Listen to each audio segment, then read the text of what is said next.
Joining me now to discuss this is Sam Greene, director of the Russia Institute at King's College London. Thanks so much for being here with us. So first, what did you make of Putin's reaction to this crisis, calling it a stab in the back and treason? Well, look, I mean, it's really probably the only reaction that he could have.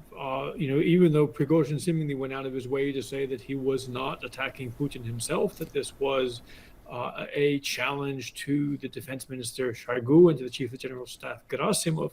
The reality is that for somebody, like Prigozhin to essentially tell the president who his defense minister can and cannot be, right, is tantamount to a challenge to the president. The power of the presidency itself is essentially a coup to move armed, militarized formations around the country and take control of government buildings is a challenge to the military power and the governing power of the president. I don't see that, frankly, Putin had much of a choice but to respond to this, at least with some rhetorical force. We'll see whether he has the actual administrative force to, and frankly, military force to put this rebellion down. But he's called it what it is. Yeah, and from Prigozhin's point of view, I mean, he would have known the risks. Why would he think he could pull this off? He must think, someone powerful has his back in Moscow or among the oligarchs and elites, perhaps?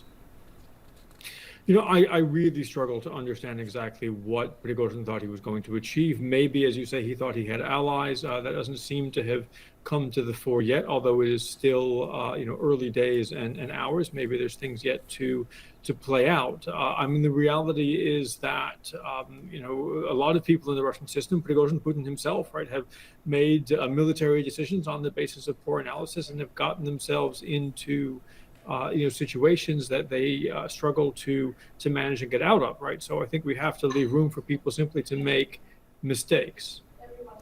Yeah, as you say, I mean, it is really hard to divine Prigozhin's motives here. I mean, what is your best guess in terms of his intentions? Do you think he will roll on Moscow? Do you think he'll stop at the Ministry of Defense? I mean, I think this already has not stopped at the Ministry of Defense. To be quite clear, Putin himself has lined up squarely behind his defense minister. So even if formally this does stop with the defense minister from Prigozhin's point of view, the reality is it will be treated as a challenge to Putin, and Prigozhin will have to overcome Putin himself and the entirety of the Russian state to get his way. I'm again struggling to see a way in which he could possibly succeed in this. Yeah. But it does put Putin in a difficult position. The last thing that he needs the world to see, and the last thing that he needs the Russian public and the rest of the Russian system to see, is a armed conflict on Russian territory between the Russian military and Wagner, which, again, as Putin himself has said, had been fighting shoulder to shoulder with the Russian military in Ukraine. It will not, increase the confidence that, again, the Russian public or the Russian elite, upon whom Putin relies for his power, right, have in his ability to hold things together. Even if Putin does see off this challenge, it may actually only be the first of a number of challenges to come. Yeah, that is the question. And then, I'm wondering if there is a way out here. I mean, the FSB, the Federal Security Service, initiated a criminal case against Prigozhin, and as I understand it, that can't happen without Putin's approval if it wasn't done under his direct orders. So all of this, with that and everything that Putin said, do you think that means the rift between Prigozhin and Putin is too wide to be repaired, that there isn't a climb down possible here?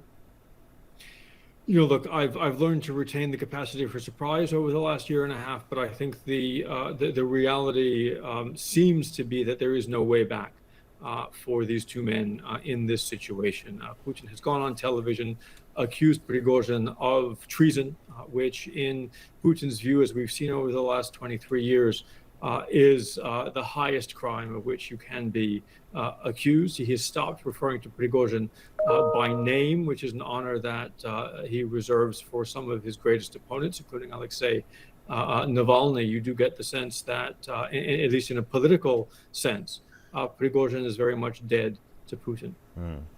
The U.S. says it's monitoring the situation. How much intel and insight do you think they have on what's happening right now? And are there discussions, do you think, taking place behind the scenes between the two countries right now? Well, the U.S. intelligence community does appear to have sources within the Russian security apparatus and the upper echelons of the Russian state. We've seen that throughout this war in the ability of the U.S. to predict and understand where Russia was going, where Russian decision making was going. And so I would imagine that they are continuing to get some of that information. They're not, of course, sharing it with the rest of us, but that's the way intelligence works. I think there is likely to be some discussion through back channels and quiet channels to make sure that Russia's nuclear arsenal is under control. That is one part of the conversation that has been maintained between the Pentagon and the Russian military establishment since, in fact, before this war started, on the intuition that nobody is interested, at least in an accidental nuclear conflagration. But I doubt that there is anything much more substantial than that in terms of talks happening at the moment. Now, lastly, this is, of course, happening as Ukraine is carrying out its offensive. So what effect do you think this might have on the battlefield and on Russian morale, for instance? Well, it certainly will be confusing and disorienting, I think, for everybody involved. Frankly, on both sides of the front line, I think the Ukrainians seem to be cautious, and probably rightly so, about not wanting to assume that this means that Russian positions are now easy targets and not being drawn into positions that they might not be able to maintain in the medium to long run. But as you say, I think it will be quite disorienting for Russian troops and even Russian commanders in the field. It's certainly drawing the attention of the general staff and, of course, of the Kremlin away from the management of this war. And the longer that persists, I think the harder it will be for Russia to maintain what is already a difficult situation in the east and the south of Ukraine. Sam Greene, really appreciate your expertise on this. Thanks so much. Thank you. All right, we'll have